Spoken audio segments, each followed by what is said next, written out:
ദൈവത്തിൻ്റെ അതിധന്യമായ നാമം വാഴ്ത്തപ്പെടുമാറാകട്ടെ. യേശുക്രിസ്തു ത്രിത്വത്തിലെ ഏകത്വം എന്ന വിഷയമാണ് നമ്മളിവിടെ വിചിന്തനം ചെയ്യാൻ കർത്താവിൽ ആഗ്രഹിക്കുന്നത്. മത്തായി എഴുതിയ സുവിശേഷം 16-ാമത്തെ അധ്യായം 15, 16, 17 വാക്യങ്ങൾ. മത്തായി എഴുതിയ സുവിശേഷം 16-ാമത്തെ അധ്യായം 15, 16, 17. നിങ്ങളോ എന്നെ ആരെന്ന് പറയുന്നു എന്നവൻ ചോദിച്ചതിന് ശിമോൻ പത്രോസ്, നീ ജീവനുള്ള ദൈവത്തിൻ്റെ പുത്രനായ ക്രിസ്തു എന്നും ഉത്തരം പറഞ്ഞു. യേശു അവനോട്, ബർയോന ശിമോനെ, നീ ഭാഗ്യവാൻ, ജഡരക്തങ്ങളല്ല സ്വർഗസ്ഥനായ എൻ്റെ പിതാവത്രേ നിനക്കിത് വെളിപ്പെടുത്തിയത്. ഇവിടെ പത്രോസിന് ദൈവം പ്രകാശിപ്പിച്ചു കൊടുക്കുന്നു, യേശു ക്രിസ്തു ജീവനുള്ള ദൈവത്തിൻ്റെ പുത്രനാണ്. ജീവനുള്ള ദൈവത്തിൻ്റെ പുത്രനെന്ന് ദൈവം വെളിപ്പെടുത്തുമ്പോൾ അതിലൂടെ അർത്ഥമാക്കുന്നത് യേശുക്രിസ്തു സാക്ഷാൽ ദൈവം എന്നുള്ളത് തന്നെയാണ്. യോഹന്നാൻ എഴുതിയ സുവിശേഷം 5-ാമത്തെ അധ്യായം 18-ാമത്തെ വാക്യം. യോഹന്നാൻ 5:18. അങ്ങനെ അവൻ ശബ്ബത്തിനെ ലംഘിച്ചതുകൊണ്ട് മാത്രമല്ല, ദൈവം സ്വന്തം പിതാവെന്ന് പറഞ്ഞ് തന്നെത്താൻ ദൈവത്തോട് സമമാക്കിയതുകൊണ്ടും യഹൂദന്മാർ അവനെ കൊല്ലുവാൻ അധികമായി ഉത്സാഹിച്ചു. അപ്പോൾ ഇവിടെ ജീവനുള്ള ദൈവത്തിൻ്റെ പുത്രൻ എന്നതിലൂടെ അർത്ഥമാക്കുന്നത് അവിടുന്ന് സാക്ഷാൽ ദൈവം എന്നുള്ളത് തന്നെയാണ്. ഇവിടെ നമ്മൾ വിചിന്തനം ചെയ്യുന്നത് പിതാവ്, പുത്രൻ, പരിശുദ്ധാത്മാവ് അസ്തിത്വത്തിൽ ഒന്നായിരിക്കുന്നത്. പിതാവ് ആത്മാവാണ്, പുത്രനായ ക്രിസ്തുവും ആത്മാവാണ്. പിതാവിലും പുത്രനിലും വ്യാപരിക്കുന്നത് പരിശുദ്ധാത്മാവാം ആത്മാവ് തന്നെയാണ്. അതിൻ്റെ വെളിച്ചത്തിൽ യേശുക്രിസ്തു സർവശക്തൻ, സർവജ്ഞാനി, സർവവ്യാപി. അതാണ് ഈ ഭാഗത്ത് നമ്മൾ വിചിന്തനം ചെയ്യുവാൻ കർത്താവ് ശരണപ്പെടുന്നത്. ദൈവം പ്രപഞ്ച സൃഷ്ടാവാണ്. ഈ പ്രപഞ്ചത്തെ ഉരുവാക്കിയത് ദൈവമാണ്. എന്നാൽ സൃഷ്ടിയുടെ ബന്ധത്തിൽ യേശുക്രിസ്തുവിൻ്റെ വ്യക്തമായ ഇടപെടൽ നമുക്ക് തിരുവെഴുത്തിൽ ഉടനീളം കാണാൻ കഴിയുന്നുണ്ട്. യെശയ്യാ പ്രവചനം 44-ാമത്തെ അധ്യായം 24-ാമത്തെ വാക്യം. യെശയ്യാവ് 44:24. നിന്റെ വീണ്ടെടുപ്പുകാരനും ഗർഭത്തിൽ നിന്നെ നിർമ്മിച്ചവനുമായ യഹോവ ഇപ്രകാരം അരുളി ചെയ്യുന്നു, യഹോവയായ ഞാൻ സകലവും ഉണ്ടാക്കുന്നു. ഞാൻ തന്നെ ആകാശത്തെ വിരിക്കുകയും ഭൂമിയെ പരത്തുകയും ചെയ്തിരിക്കുന്നു. ആർ എന്നോടുകൂടെ ഉണ്ടായിരുന്നു. ഉൽപ്പത്തി പുസ്തകം 1-ാമത്തെ അധ്യായം അതിൻ്റെ 1-ാമത്തെ വാക്യത്തിൽ നാം വായിക്കുന്നു, ആദിയിൽ ദൈവം ആകാശവും ഭൂമിയും സൃഷ്ടിച്ചു. ദൈവമാണ് ഈ പ്രപഞ്ചത്തെ മുഴുവൻ ഉളവാക്കിയത്. തിരുവെഴുത്തിൽ ആകമാനം നമുക്ക് ദൈവത്തിൻ്റെ സൃഷ്ടിയുടെ മഹത്വത്തെക്കുറിച്ച് കാണാൻ കഴിയുന്നുണ്ട്. അതേസമയം യേശുക്രിസ്തു സൃഷ്ടിയുടെ ബന്ധത്തിൽ സജീവമായിരുന്നു എന്ന് നമുക്ക് കാണാൻ കഴിയും. അവിടുന്ന് ആ മാനദണ്ഡത്തിൽ സർവശക്തനാണ്. യേശുക്രിസ്തു സർവശക്തനാണ്. യോഹന്നാൻ എഴുതിയ സുവിശേഷം 1-ാമത്തെ അധ്യായം 1 മുതൽ 3 വരെയുള്ള വാക്യങ്ങൾ. യോഹന്നാൻ 1 മുതൽ 3 വരെ. ആദിയിൽ വചനമുണ്ടായിരുന്നു, വചനം ദൈവത്തോടു കൂടെയായിരുന്നു, വചനം ദൈവമായിരുന്നു. അവൻ ആദിയിൽ ദൈവത്തോടു കൂടെയായിരുന്നു. സകലവും അവൻ മുഖാന്തരം ഉളവായി. ഉളവായതൊന്നും അവനെ കൂടാതെ ഉളവായതല്ല. ഇപ്പോൾ സൃഷ്ടിയോടെ ബന്ധത്തിൽ യേശുക്രിസ്തുവിൻ്റെ ഇടപെടൽ നമ്മളിവിടെ കാണുകയാണ്. ആദിയിൽ വചനമുണ്ടായിരുന്നു, വചനം ദൈവത്തോടു കൂടെയായിരുന്നു, വചനം ദൈവമായിരുന്നു. അപ്പോൾ വചനം ദൈവമാണ്. രണ്ടാമത്തെ വാക്യത്തിലേക്ക് വരുമ്പോൾ അവൻ എന്ന് പരാമർശിക്കുക വചനത്തെ. അതൊരു വ്യക്തിയാണ്. ആ വചനമാണ് സാക്ഷാൽ ക്രിസ്തു. അവൻ ആദിയിൽ ദൈവത്തോടു കൂടെയായിരുന്നു, സകലവും അവൻ മുഖാന്തരം ഉളവായി. ഉളവായതൊന്നും അവനെ കൂടാതെ ഉളവായതല്ല. അപ്പോൾ സൃഷ്ടിയുടെ ബന്ധത്തിൽ ഈ പ്രപഞ്ചത്തെ ഉരുവാക്കിയത് യേശുക്രിസ്തു മുഖാന്തരമാണ്. അത്തരത്തിൽ സൃഷ്ടിക്കപ്പെട്ടതൊന്നും യേശുക്രിസ്തുവിനെ കൂടാതെ സൃഷ്ടിക്കപ്പെട്ടതല്ല. ആ ഒരു മാനദണ്ഡത്തിൽ സൃഷ്ടിയോടെ ബന്ധത്തിൽ അവിടുന്ന് സർവശക്തനാണ്. ഉണ്ടാകട്ടെ എന്ന അവിടുത്തെ വാക്കിനാൽ പ്രപഞ്ചം ഉളവാകുവാനിടയായി. കൊലോസ്യ ലേഖനം 1-ാമത്തെ അധ്യായം 15 മുതൽ 17 വരെയുള്ള വാക്യങ്ങൾ. കൊലോസ്യർ 1:15 മുതൽ 17 വരെ. അവൻ അദൃശ്യനായ ദൈവത്തിൻ്റെ പ്രതിമയും സർവ സൃഷ്ടിക്കും ആദ്യജാതനും ആകുന്നു.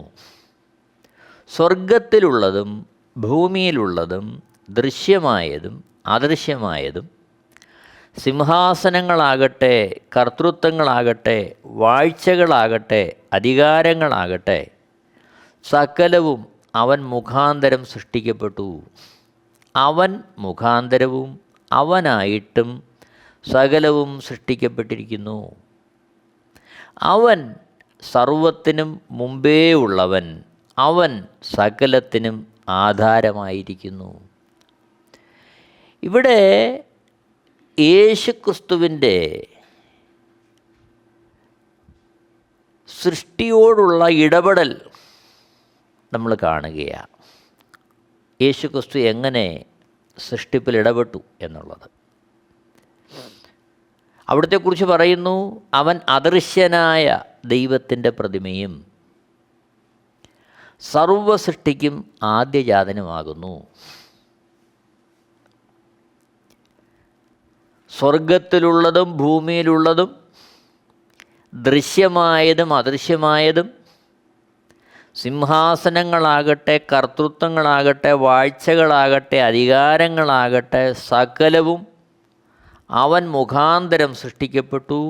അവൻ മുഖാന്തരവും അവനായിട്ടും സകലവും സൃഷ്ടിക്കപ്പെട്ടിരിക്കുന്നു. അപ്പോൾ സ്വർഗത്തിലുള്ളതാകട്ടെ, ഭൂമിയിലുള്ളതാകട്ടെ, കാണാൻ കഴിയുന്നതാകട്ടെ, കാണാൻ കഴിയാത്തതാകട്ടെ, ഭരണ സംവിധാനങ്ങൾ, സിംഹാസനങ്ങളാകട്ടെ, കർത്തൃത്വങ്ങളാകട്ടെ, വാഴ്ചകളാകട്ടെ, അധികാരങ്ങളാകട്ടെ, അപ്പോൾ സമസ്ത മേഖലയെയും അവിടെ പരാമർശിക്കുകയാണ്. സൃഷ്ടിയെ പരാമർശിക്കുന്നു, സൃഷ്ടിയുടെ പരിപാലനത്തെ പരാമർശിക്കുന്നു, അതേപോലെ സകല ചരാചരങ്ങളെയും പരാമർശിക്കുന്നു, അധികാരങ്ങളെ പരാമർശിക്കുന്നു. എന്തുമായിക്കൊള്ളട്ടെ, അതെല്ലാം അവിടുത്തേക്കായി സൃഷ്ടിക്കപ്പെട്ടിരിക്കുന്നു. യേശുക്രിസ്തു മുഖാന്തരം സൃഷ്ടിക്കപ്പെട്ടിരിക്കുന്നു. ഒന്നുകൂടി വ്യക്തമായി പറഞ്ഞാൽ, കൊലോസ്യർ 1:17 അവൻ സർവത്തിനും മുമ്പേ ഉള്ളവൻ, അവൻ സകലത്തിനും ആധാരമായിരിക്കുന്നു. സകലത്തിനും ആധാരം. സൃഷ്ടിയുടെ ബന്ധത്തിലാകട്ടെ, അധികാരത്തിൻ്റെ ബന്ധത്തിലാകട്ടെ, പരിപാലനത്തിൻ്റെ ബന്ധത്തിലാകട്ടെ, എന്തുമാകട്ടെ, സകലത്തിനും ആധാരം യേശുക്രിസ്തുവാണ്. അവിടുന്ന് സർവശക്തനാണ്.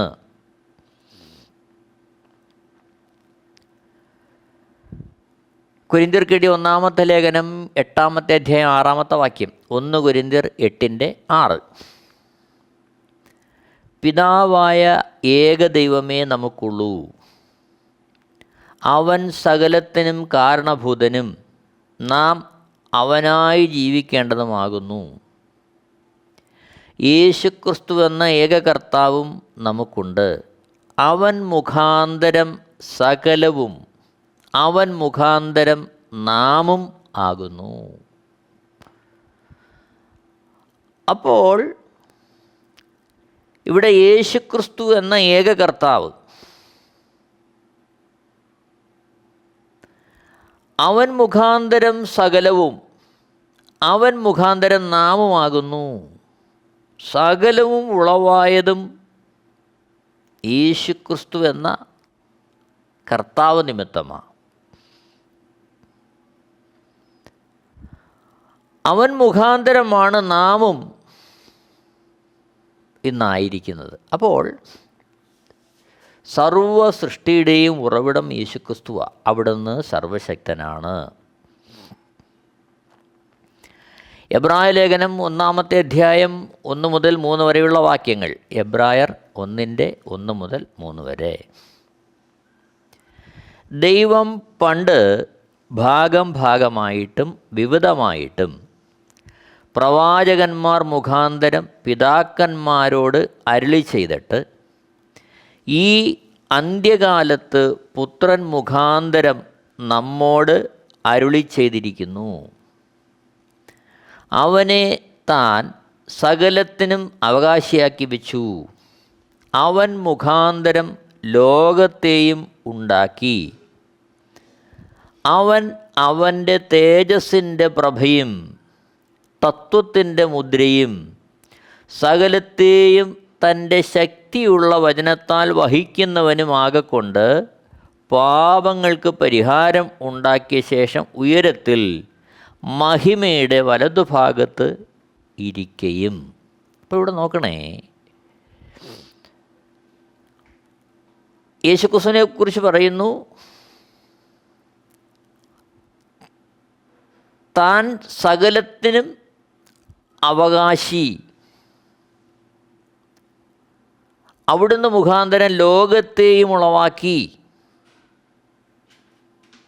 അവിടുന്ന് ദൈവ തേജസ്സിൻ്റെ പ്രഭയാണ്, തത്വത്തിൻ്റെ മുദ്രയാണ്. അവിടുന്ന് തൻ്റെ ശക്തിയുള്ള വചനത്താൽ സകലത്തെയും വഹിക്കുന്നവനാണ്. ഇവിടെ യേശുക്രിസ്തുവിൻ്റെ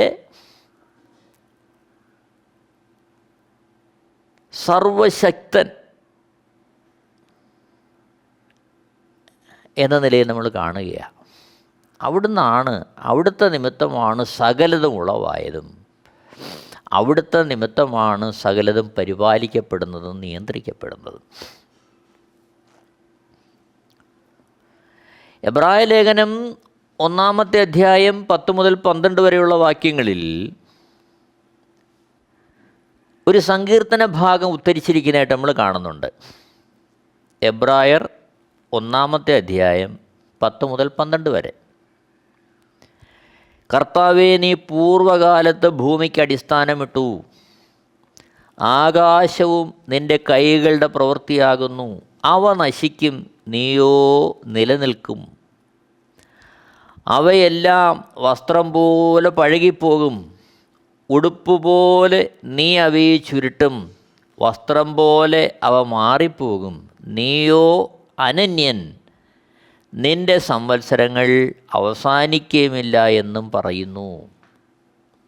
കർത്താവിനെക്കുറിച്ച് പറയുക, യേശുവിനെക്കുറിച്ച് പറയുക. എന്നാൽ ഈ ഭാഗം പഴയ നിയമത്തിലെ ഒരു ഉദ്ധരണിയാണ്. സങ്കീർത്തനങ്ങൾ 102, 25 മുതൽ 27 വരെ.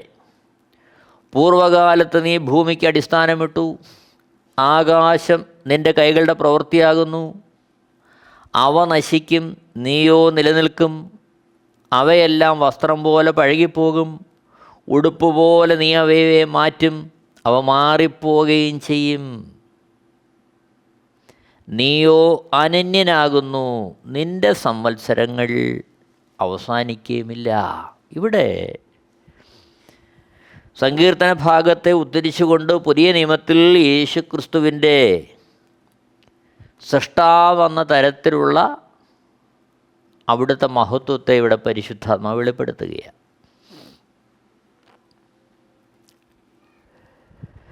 നോക്കണമേ, സൃഷ്ടിയുടെ ബന്ധത്തിൽ, പ്രപഞ്ചത്തിനുള്ള ബന്ധത്തിൽ യേശുക്രിസ്തുവിൻ്റെ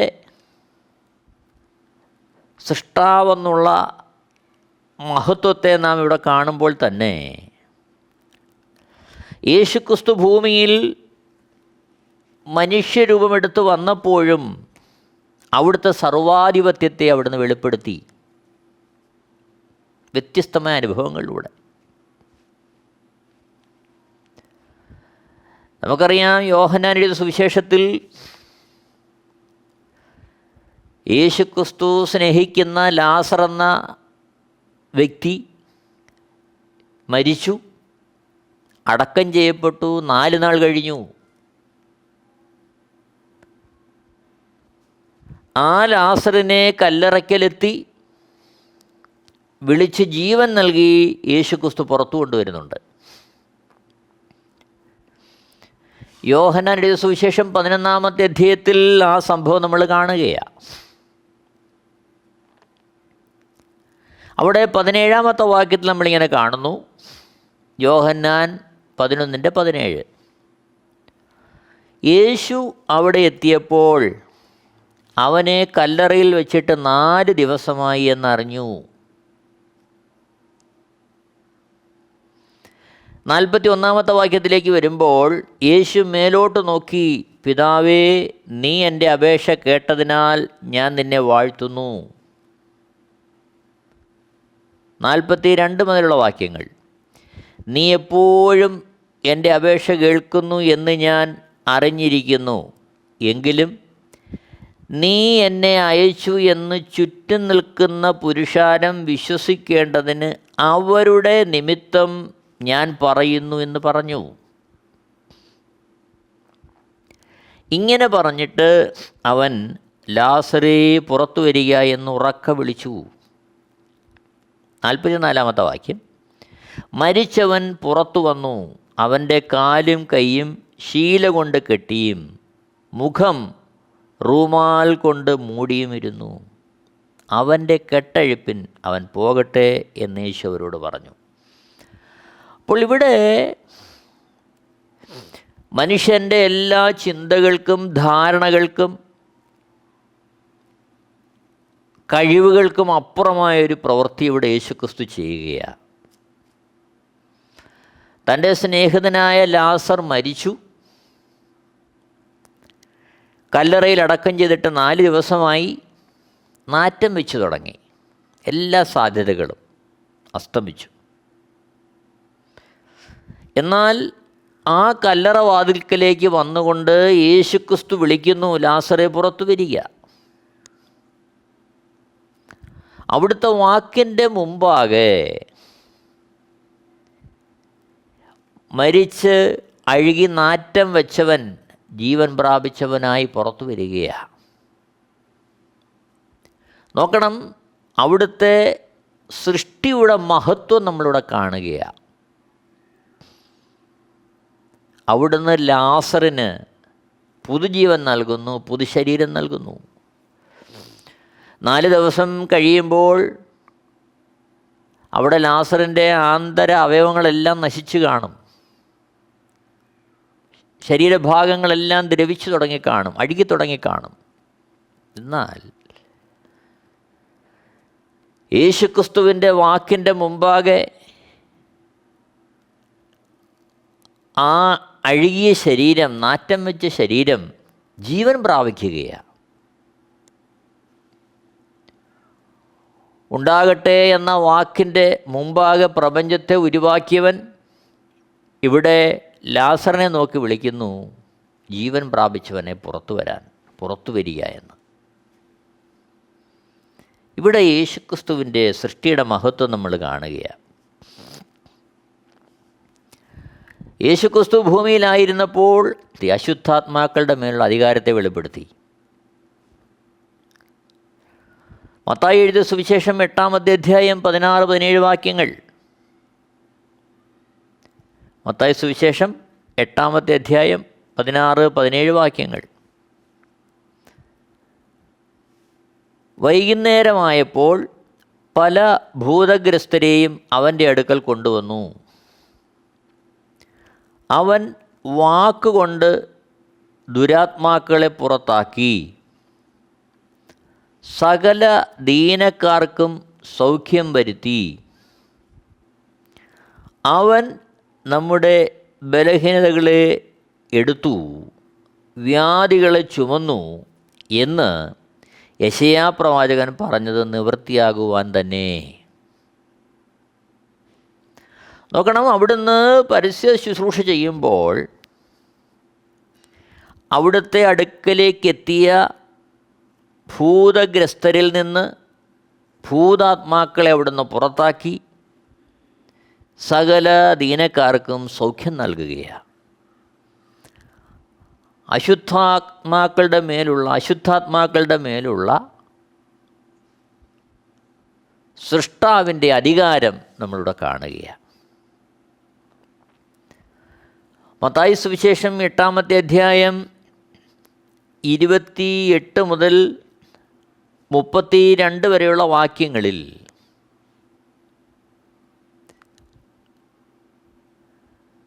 കല്ലറകളിൽ വസിക്കുന്ന ഭൂതഗ്രസ്തരായ 2 പേരെക്കുറിച്ച് നമ്മൾ കാണുകയാണ്.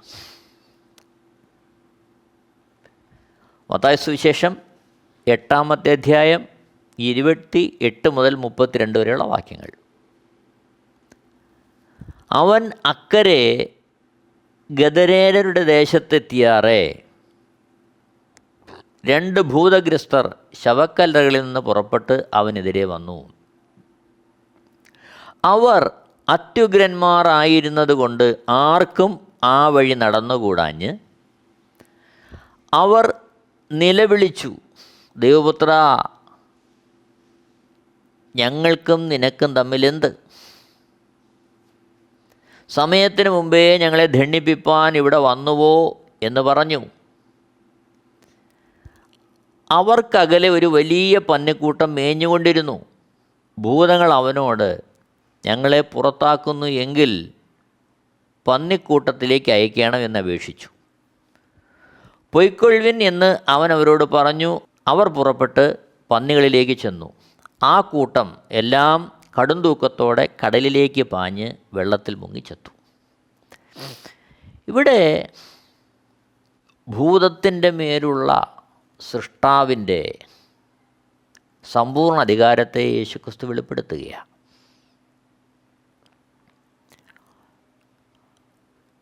വീണ്ടും നമ്മൾ മത്തായി സുവിശേഷത്തിൽ കാണുന്നുണ്ട്, ദൈവരാജ്യത്തിൻ്റെ ഘോഷണത്തിനായിട്ട് ശിഷ്യന്മാരെ അയക്കുമ്പോൾ ശിഷ്യന്മാർക്ക് യേശുക്രിസ്തു ഈ അധികാരം കൊടുത്തയക്കുകയാണ്. മത്തായി എഴുതിയ സുവിശേഷം 10-ാമത്തെ അധ്യായം 1-ാമത്തെ വാക്യം. അനന്തരം അവൻ തൻ്റെ 12 ശിഷ്യന്മാരെയും അടുക്കൽ വിളിച്ചു. അശുദ്ധാത്മാക്കളെ പുറത്താക്കുവാനും സകലവിധ ദീനവും വ്യാധിയും പൊറുപ്പിപ്പാനും അവർക്ക് അധികാരം കൊടുത്തു. നോക്കണമേ, ദൈവരാജ്യത്തിൻ്റെ വിശാലതയ്ക്ക് വേണ്ടി, ഘോഷണത്തിന് വേണ്ടി ശിഷ്യന്മാരെ അയക്കുമ്പോൾ അശുദ്ധാത്മാക്കളെ പുറത്താക്കാനും രോഗികളെ സൗഖ്യമാക്കുവാനും മാനസാന്തരത്തിൻ്റെ സന്ദേശം പ്രഘോഷിക്കാനുമായിട്ടുള്ള അധികാരം ശിഷ്യന്മാർക്ക് കൊടുത്ത് അവിടുന്ന് അയക്കുകയാണ്. നോക്കണം, ഇവിടെ നമ്മൾ കാണുന്നത് യേശുക്രിസ്തുവിൻ്റെ സൃഷ്ടാവെന്ന തരത്തിലുള്ള അധികാരമാണ്. പ്രിയരെ ഓർക്കണം, ദൈവസഭയുടെ പണിയോടുള്ള ബന്ധത്തിൽ ഈ വെളിപ്പാട് നമുക്ക് ആവശ്യമാണ്. അവിടുന്ന് സാക്ഷാൽ സൃഷ്ടാവാണ്. അവിടുന്ന് സർവശക്തനാണ്, സർവജ്ഞാനിയാണ്, സർവവ്യാപിയാണ്. അത് ദൈവത്താൽ മാത്രം നമ്മിൽ തുറന്നു കിട്ടുന്ന ഒരു പ്രകാശനമാണ്, ഒരറിവാണ്. ആ അടിസ്ഥാനത്തിൻ്റെ മേൽ മാത്രമേ ദൈവസഭയുടെ പണി നമുക്ക് ചെയ്യാൻ സാധ്യമാകൂ. ഒരു വേള സൃഷ്ടാവായ ദൈവത്തിൻ്റെ മുമ്പാകെ നമുക്ക് നമ്മുടെ ഹൃദയങ്ങളെ ഒന്ന് സമർപ്പിക്കാം. യേശുക്രിസ്തുവിൻ്റെ മുമ്പാകെ നമ്മളെ തന്നെ സമർപ്പിച്ച് ഭരമേൽപ്പിക്കാം. ദൈവരാജ്യത്തിൻ്റെ വേലയ്ക്ക് വേണ്ടി നമുക്ക് ഉത്സാഹിക്കാം. ദൈവം എല്ലാവരെയും ധാരാളമായി അനുഗ്രഹിക്കുമാറാകട്ടെ. ദൈവത്തിൻ്റെ ശ്രേഷ്ഠമായ നാമം മഹത്വപ്പെടുമാറാകട്ടെ. ആമേൻ.